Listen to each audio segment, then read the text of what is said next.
Hello எல்லாம் எப்படி இருக்கிறீங்க? நல்லா இருக்கிறீங்களா? போன வியாக்கியாம போட்ட வீடியோவுக்கு செம ரெஸ்பான்ஸு. சும்மா சொக்கா போட்டுக்கிறீங்க கமெண்ட்ஸு. ஒரே ஃபீல் ஆயிடுச்சு. சரி சங்கியாமையாக வீடியோ போடலான்னு பார்த்தேன், டைம் இல்லை. அதான் இன்னைக்கு கண்டிப்பாக போட்டே ஆகணும்னு முடிவு பண்ணிட்டேன்.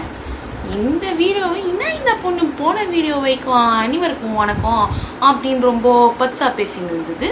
இந்த வீடியோவில் வந்து இன்னாம தினாமன்னு பேசின்னு இருக்குதுன்னு பார்க்குறீங்களா? கூவம் கொப்பளிக்குதேன்னு யோசிக்கிறீங்களா? ஏன்னா இந்த வீடியோவில் நான் கூத்தை பற்றி தாங்க பேச போகிறேன். இதுக்கு மேலே சென்னை தமிழை சரியாக பேசி கொலை பண்ணாமல் நான் நம்ம தமிழ்லேயே பேசலான்னு நினைக்கிறேன். கூவம் கூவம் சென்னையோட அடையாளம், அதாவது பழைய மதராசப்பட்டினத்தின் அடையாளம். இப்போ வரைக்குமே சென்னைனா நம்ம எல்லாத்துக்கும் கூவம் தான் மனசுக்கு வருது இல்லையா? கூவம்னாலே அழுக்கு, சாக்கடை, வாசம், கெட்ட வாசம், இன்னும் அதெல்லாம் தான் நம்ம மைண்டுக்கு வருது. ஆக்சுவலாக கூவம்ன்றது என்ன? அதுக்குன்னு ஒரு அழகான ஒரு வரலாறே இருக்குது. கூவம்ன்றது ஒரு ஆறு கிடையாது. முதல்ல அது ஒரு ஜீவ நதி. நம்மளுடைய பழைய கால தமிழகத்தில் ஓடின வட தமிழகத்தில் இருக்கக்கூடிய ஒரு முக்கியமான ஜீவ நதி அது. அதோட பிறப்பிடம் என்னன்னு பார்த்தீங்கன்னா திருவள்ளூர் மாவட்டத்தில் தான். தக்கோலம்ன்ற இடத்துல மலைகளும் பாறைகளும் சந்திக்கிற இடத்துல இருந்து அது வந்து பிறப்பெடுத்த இடத்துல இருந்து ஒரு 15 கிலோமீட்டர் தூரத்துக்குள்ளாரையே 4 பக்கமும் தண்ணியை நிரப்பிக்கிட்டு அதுக்கப்புறம் வரக்கூடிய 25 சிற்றாறுகளுக்கும் பாலாறு, கொசஸ்தலை போன்ற பெரிய ஆறுகளுக்கே கூட தண்ணி சப்ளை பண்ணுற அளவுக்கு நீர்வளம் கொண்ட ஒரு நதி தான் வந்து நம்மளுடைய கூவம். இந்த கூவம்ன்ற பேர் ஏன் வந்ததுன்னா, அந்த தக்கோலம் இருக்கு இல்லையா, அதை சுற்றி இருக்கிற 9 கிராமங்கள் அடங்கிய குக்கிராமங்கள் அடங்கிய ஒரு கிராமத்துக்கு பேர் தான் வந்து கூவம். ஸோ இந்த கூவம் நதி பழைய காலத்தில், அதாவது நான் எப்போ சொல்கிறேன்னா 2ஆம் ராஜேந்திரன், 3ஆம் குலோத்துங்க சோழன் அவங்கெல்லாம் இருந்தாங்க இல்லையா, அந்த டைம்லேயே வந்து பல அரசர்களாலையும் கொண்டாடப்பட்ட ஒரு நதி. இதை சுற்றி தான் விவசாயம் பண்ணியிருக்காங்க. இங்கே தான் வந்து கால்நடைகள், இதை சுற்றி இருக்கிற புல்வெளிகளை மேய்ந்துட்டு கால்நடைகள் எல்லாமே நீர் அருந்தக்கூடிய ஒரு இடமாகவும் இருந்திருக்கு. மக்களும் தங்களுடைய பயன்பாட்டிற்கு பெரு அளவில் இந்த நதியோட நீரை தான் வந்து பயன்படுத்தியிருக்காங்க.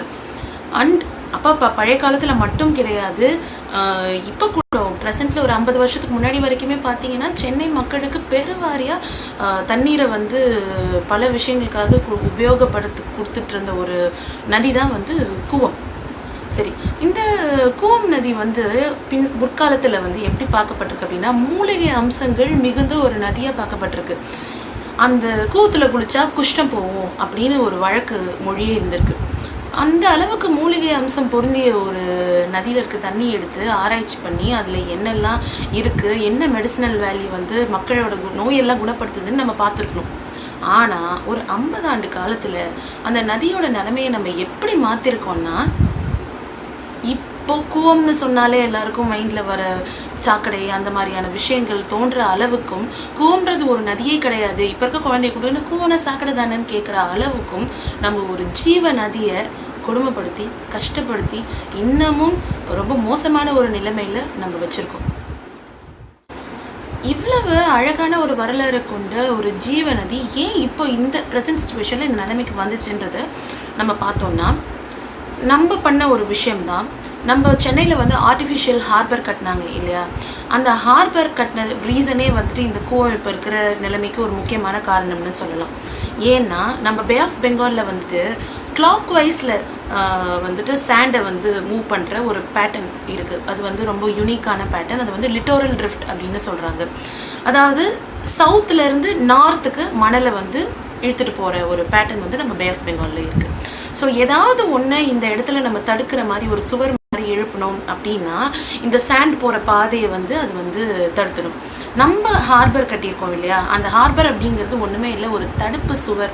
நான் சொல்கிறது லிட்ரலாக தடுப்பு சுவர். அந்த கடலுக்கும் அந்த மணல் போகிற பாதைக்கும் நடுவில் இருக்கிற ஒரு தடுப்பு சுவர். இதனால என்ன ஆகுதுன்னா, சவுத் சைட்லேருந்து நார்த் சைடுக்கு மூவ் ஆகக்கூடிய மணல் எல்லாமே தடைப்பட்டு அக்யூமுலேட் ஆக ஆரம்பிச்சிருக்கு டுவர்ட்ஸ் த சவுத்தில் தான் நம்மளுடைய கூவம் நதி இருக்குது. ஸோ இந்த கூவம் நதி கிட்ட இந்த மணல் வந்து பில்ட் ஆகி ஒரு ஃப்ளோயிங் ரிவராக இருக்கக்கூடிய விஷயம், அதாவது மூவ் ஆகிட்டு இருக்கிற வாட்டர் வந்து ஸ்டாக்னண்ட் வாட்டராக மாறுது. இதுதான் பாயிண்ட் நம்பர் 1. எப்போ வந்து ஒரு ஃப்ளோலேயே இருக்கும் போது அதில் எந்த விதமான அழுக்கும் தங்கிறதுக்கு வாய்ப்பு இல்லை, அழுக்கெல்லாம் அடிச்சுட்டு போயிடும். ஸ்டாக்னண்ட்டாக ஆகும் போது அதில் குட்டப்படுற கழிவுகள் அழுக்குகள் எல்லாமே அதிலேயே தங்கி போயிடும் இல்லையா? ஸோ இதுதான் முதல் காரணம். ஸோ இரண்டாவது காரணம் அப்படின்னு பார்த்தீங்கன்னா கண்டிப்பாக நாம தான். மக்கள் கூவத்தை வந்து ஒட்டி வந்துட்டு ஆக்கிரமித்து அங்கே இருக்கிற மக்கள், அங்கே வாழ்கிற மக்கள். அண்ட் கூவம் ஓடுகிற வழி, அதாவது திருவள்ளூர் மாவட்டத்திலேருந்து கிளம்பி ஓடுற கூவம் வந்து பெரும்பாலும் நகரத்துக்குள்ளே தான் ஓடுது. அது நேராக வந்து மெரினாவோட காமராஜர் சாலை பக்கமாக போய் நேப்பியர் பிரிட்ஜ் கிட்ட வந்துட்டு பே ஆஃப் பெங்காலில் வந்து கலக்குது. ஸோ இந்த வழியாக போக போகிற வழியில் இண்டஸ்ட்ரியல் வேஸ்ட் அதுக்குள்ளே கொட்டுறாங்க. கூவத்தை சுற்றி இருக்கிற மக்களுடைய பயோ வேஸ்ட், அவங்களோட வேஸ்ட் எல்லாமே அதில் தான் கொண்டு வந்து கார்பேஜ்லேருந்து லிக்விட் வேஸ்ட்லேருந்து எல்லாம் அதில் தான் போடுறாங்க. இப்படி போகிற வழியில் எல்லாத்துலேயும் இந்த urban industrial waste and bio waste இது எல்லாத்தையும் தாங்கிக்கிட்டு போகிற அந்த கூவம் அந்த மணல் அக்யூமுலேட் ஆனதுனால வந்துட்டு ஃப்ளோ ஆக முடியாத ஒரு சுச்சுவேஷனும் இருக்குது. ஸோ கழிவுகள் இதிலேயே தங்கி தங்கி தங்கி தானே ஒரு தன்னுடைய நிறத்தை இழந்து கருமையான நிறத்தை வந்து ஒரு சாக்கடையோட அப்பியரன்ஸில் வந்து அதோட வாசம் வந்து ரொம்பவும் ஒரு நாற்றமாக மாறி இப்போ இருக்கிற நிலைமைக்கு கூவம் வந்ததுக்கு இதுதான் முக்கியமான ரீசன். ஸோ இப்போ என்ன நடக்குது? இப்போ 50 வருஷமாக வந்துட்டு பல ஆட்சிகள் மாறி இருக்குது. கூவத்தை வந்து சுத்தப்படுத்துறது அப்படிங்கிறது எப்போவுமே எலெக்ஷன் வரதுக்கு முன்னாடி மக்களுக்கு கொடுக்குற ஒரு வாக்குறுதியில் முக்கியமான வாக்குறுதி. நான் வந்து சென்னையை சிங்கார சென்னையாக மாற்றுவேன் அப்படின்னு சொல்லும் போதே அங்கே இருக்கிற சென்டர் பாயிண்டில் இருக்க கூவம் வந்து க்ளீனாக இருந்தால் தானே ஒரு இடம் அழகாக மாறும். எல்லாருமே சொல்லியிருக்காங்க. 5 ஆண்டு திட்டங்கள்லேயும் வந்து இதுக்குன்னு தனியாக பணத்தை ஒதுக்கியிருக்காங்க, நாங்கள் இதை பண்ணுவோன்னு சொல்லியிருக்காங்க எல்லாம் பண்ணாங்க. ஆனால் இப்போ வரைக்கும் எந்த விதமான மாற்றமும் அங்கே நிகழலை. ஒட்டுமொத்த சிட்டிக்கும் கொசு சப்ளை ஆகுறது எங்கேருந்துன்னு பார்த்தீங்கன்னா அந்த ஒரு கூவம் நதியிலிருந்து தான் வந்து சப்ளை ஆகுது.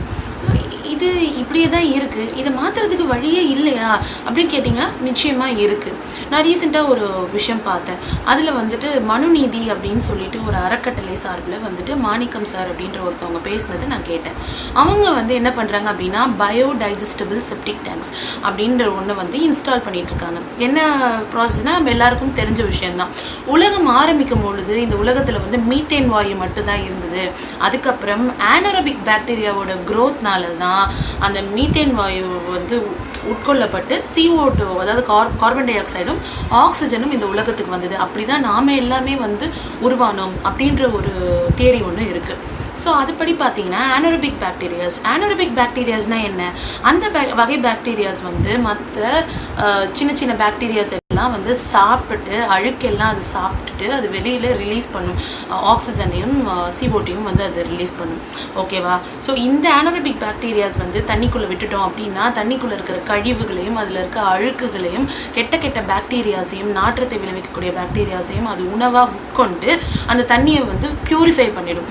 ஸோ அந்த பாக்டீரியா வசிக்கிற இடத்துல இருக்க தண்ணி பார்த்தீங்கன்னா சுத்தமாக இருக்கும். அதை நீங்கள் விவசாயத்துக்கோ வேறு எந்த தேவைக்கோ திரும்பவும் நீங்கள் வந்து ரீயூஸ் பண்ணலாம். இது வந்து ஒரு நேச்சுரல் வாட்டர் பியூரிஃபையர் அப்படின்னே சொல்லலாம், ஒரு வாட்டர் ட்ரீட்மெண்ட் அப்படின்னே நம்ம சொல்லலாம். இந்த ஆனரோபிக் பாக்டீரியாஸை வந்துட்டு வச்சு இந்த வாட்டர் பியூரிஃபை பண்ணுறது நம்மளோட DRDO வந்து பேட்டன் எடுத்து வச்சுருக்காங்க. ஸோ அவங்கள்ட்ட இருந்து அந்த ரைட்ஸ் வாங்கி இவங்க இந்த செப்டிக் டேங்க் வந்து ஒரு வீடுகளுக்கு தனிப்பட்ட முறையில் கட்டி கொடுக்குறாங்க. இந்த அப்படி கட்டப்படுற அந்த செப்டிக் டேங்க்ஸ் பார்த்தீங்கன்னா இந்த ஆனரோபிக் பாக்டீரியாஸை வச்சு தான் அந்த டேங்க் வந்து பில்ட் பண்ணுறாங்க. ஸோ வீடுகளில் இருந்து நம்மளோட வேஸ்ட்டை வந்து அந்த டேங்க்குள்ளே அனுப்புறதுக்கு ஒரு இன்லெட் இருக்குது, ஒரு அவுட்லெட்டும் வச்சுருக்காங்க. ஸோ இதிலேருந்து க்ளீனாக வர வாட்டரை வந்து நீங்கள் ரீயூஸ் பண்ணிக்கிறதுக்கான அவுட்லெட்டோடு அவங்க பண்ணித்தராங்க. பல வருஷங்கள் யூஸ் பண்ணதுக்கப்புறம் கூட ஒரு சின்ன கழிவு கூட இல்லாமல் அந்த டேங்க் சுத்தமாக இருக்குது அவர் இன்ஸ்டால் பண்ண அந்த மாதிரியான டேங்க்ஸ் அப்படின்னு அவர் வந்து சொல்கிறாரு. இது கமர்ஷியலாக அவங்க வீடுகளுக்காக பண்ணி கொடுத்துட்ருக்காங்க. இதே விஷயத்தை யூஸ் பண்ணி தேங்கி இருக்கிற வந்து குளங்களையும் குட்டைகளையும் ஏரிகளையும் ஆறுகளையும் கூட சுத்தம் பண்ண முடியும் அப்படின்னு சொல்லி கோயம்புத்தூரில் இருக்கிற லால்பாக் லேக் வந்து அவங்க வந்து க்ளீன் பண்ணியிருக்காங்க இந்த ஆனரோபிக் பாக்டீரியாஸ் வந்து அதில் வச்சு அது மூலமாகவே. அண்ட் பெங்களூரில் இவங்களோட இந்த சர்வீஸ் பார்த்துட்டு இவங்களை கூப்பிட்டு எங்களோட சில வந்து லேக்ஸ் வந்து ரொம்ப வந்து அழுக்காக போயிருக்கு, நீங்கள் அதையும் இவங்களுக்கு க்ளீன் பண்ணி கொடுங்க அப்படின்னு சொன்ன மூலமாக பெங்களூரில் இருக்கிற எல்லா லேக்ஸையுமே வந்து இவங்களோட அந்த இதே மெத்தட் யூஸ் பண்ணி க்ளீன் பண்ணியிருக்காங்க. இந்த மெத்தட் வந்து இங்கே இப்போ தான் பண்ணுறாங்க. இந்த மெத்தட் தான் ஆல் ஓவர் த வேர்ல்டு வந்து பல கண்ட்ரீஸில் வந்து வாட்டரை வந்து ட்ரீட் பண்ணுறதுக்கு நேச்சுரல் மெத்தடாக வந்து அவங்க யூஸ் பண்ணுறாங்க. ஒன்ஸ் இந்த பாக்டீரியாவை கொண்டு போய் அந்த தண்ணியில் விட்டுட்டா இது அங்கே இருக்க ஃபுட்டை சாப்பிட்டு இனப்பெருக்கம் பண்ணி அங்கேயே வாழ ஆரம்பிச்சிடும். ஸோ இந்த பாக்டீரியான்றது மனுஷனுக்கு எந்த விதத்துலேயும் ஹார்ம்ஃபுல்லானது கிடையாது. ஸோ தண்ணியில் இருக்கிறதுனால தண்ணியோட குணாதிசயம் எந்த விதத்துலேயும் மாற போகிறது கிடையாது. ஆனால் மற்ற கழிவுகள் அந்த தண்ணியில் வளர விடாமல் இது பார்த்துக்கும். ஸோ ஸ்டாக்னண்ட்டாக இருக்கிற ஒரு இடத்துல வேறு எதுவும் இன்புட் வரப்போகிறது இல்லை அப்படின்ற பட்சத்தில் ஒன்ஸ் இந்த பாக்டீரியாவை வச்சு அங்கே இன்ஸ்டால் பண்ணி விட்டுட்டா போகிறோம். அதுக்கப்புறம் லைஃப் டைம் அது அந்த ப்ராசஸ் வந்து அப்படியே க்ளீனாக மெயின்டைன் பண்ணிக்கும். இல்லை உங்களுக்கு ஃப்யூச்சரில் வந்து நீங்கள் திரும்ப அந்த இடத்துல அழுக்கு வரும் அப்படின்ற மாதிரி இருந்துச்சுன்னா இயர்லி மெயின்டெனன்ஸ் இல்லை ஒரு பீரியாடிக்கல் மெயின்டெனன்ஸ் நம்ம பண்ணுற மாதிரி இருக்கும். கூவம் அப்படின்னு பார்த்தீங்கன்னா கூவத்தை பண்ண முடியுமா? இந்த கூவ நதிக்கு இதே மெத்தடை யூஸ் பண்ணி பண்ண முடியுமானா இதுக்காக ஒரு ப்ராஜெக்டே ரெடி பண்ணி அவங்க வந்து கவர்மெண்ட் கிட்ட சப்மிட் பண்ணியிருக்காங்க. ஆனால் சப்மிட் பண்ண ப்ராஜெக்ட்டுக்கு எந்த விதமான ரெஸ்பான்ஸும் அவங்களுக்கு கிடைக்கல அப்படின்னு அவர் சொல்லியிருக்காரு. ரொம்ப வருத்தமாக தான் இருக்குது. ஏன்னா முக்கியமான ஒரு விஷயத்துக்கு இப்படி ஒரு ப்ராஜெக்ட் கைக்கு கிடைச்சும் அதுக்கு கவர்மெண்ட் வந்து ரெஸ்பான்ஸ் கொடுக்கல அப்படின்றதுக்கு அவங்க சைட்லேருந்து சொல்கிற காரணம் வந்து இப்போ வந்து சஃபிஷியண்டான ஃபண்ட்ஸ் இல்லை, இது செய்யறதுக்கு வந்து பெரும் அளவில் வந்து பணம் தேவைப்படும். இப்போ அவங்க சொல்கிற எஸ்டிமேட் படி பார்த்தா ஒரு வருஷத்துக்குள்ளார கூவமில் இப்போ தண்ணி உள்ளே வந்து வேஸ்ட் என்ட்ராகிறது எல்லாத்தையும் தடுத்து நிறுத்திட்டோம். ஒரு வால் மாதிரி எழுப்பி உள்ளே இன்புட்ஸை கொண்டு வர முடியாத அளவுக்கு தடுத்து நிறுத்திட்டு அதில் இருக்கிற கழிவுகளை எல்லாத்தையும் சுத்தப்படுத்தி அகற்றுறதுக்கு இந்த மெத்தட் மூலமாக 300 கோடி ரூபாய் செலவாகும்னு சொல்கிறாங்க. அதுக்கப்புறம் வருஷம் வந்து இல்லை திரும்ப கொஞ்சம் இன்புட்ஸ் வருது, இன்னும் கொஞ்சம் வேஸ்ட் உள்ளே வரும் அப்படிங்கிற சூழ்நிலையில் வருஷம் ஒரு 50 கோடி ரூபாய் நம்ம செலவு பண்ணி இதை நம்ம திரும்பவும் புதுப்பிச்சுக்கிட்டே இருக்கணும் அப்படின்னு அவங்க சொல்லியிருக்காங்க. இல்லை நம்ம வேஸ்ட்டே இனிமேல் இதில் கொட்ட மாட்டோம், நம்ம வந்து அதை வந்து ஃபுல்லாக பிளாக் பண்ணிடுறோம் அப்படின்னா இந்த ஒன்ஸ் இந்த 300 crore செலவு பண்ணி இதை வந்து க்ளீன் பண்ணிட்டோம்னா அதுக்கப்புறம் எப்பவும் அந்த தண்ணி வந்து லைஃப் டைம் வந்து பியூராக தான் இருக்கும் அப்படின்னு அவங்க சொல்லியிருக்காங்க. ஸோ இதுக்கான ஃபண்ட்ஸ் வந்து கவர்மெண்ட் கிட்ட இல்லாத காரணத்தினால தான் கவர்மெண்ட் இதுக்கு எந்த விதமான ரெஸ்பான்ஸும் கொடுக்கல அப்படின்ற மாதிரியான நியூஸ் அவங்களுக்கு கிடைச்சிருக்கு.